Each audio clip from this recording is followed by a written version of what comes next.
Dear fellow property owners, Stepan Rank with Longsweet Property Management. Today I would like to share a story with you about how overlooking 1-0 on the tenant's ledger cost us $5,000.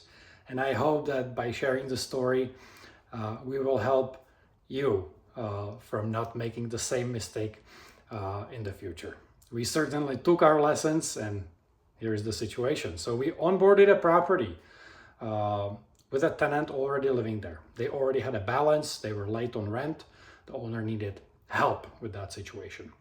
So we onboard the property, onboard the tenant, first of the month comes by, they don't pay rent. On the 5th, we charge them our standard late fee of $100. On the 8th, since the rent is still not paid, we serve them a 10-day notice and start the eviction process. Couple weeks later, we receive a letter from the tenant's attorney saying, guys, you're charging improper fees. Please stop the eviction process. So we take a look at it. The ledger looks fine, just like it should be in that situation. And we consider this to be a bogus attempt.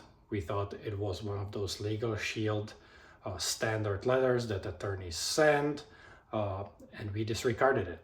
What can go wrong, right? The tenant owes thousands of dollars. We are 100% in the right.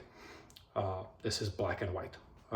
We are proceeding with the eviction process. We expected the tenant not to show up in court because we thought they had no legal leg to stand on. So we show up to the court. Tenant shows up with their attorney. And guess what?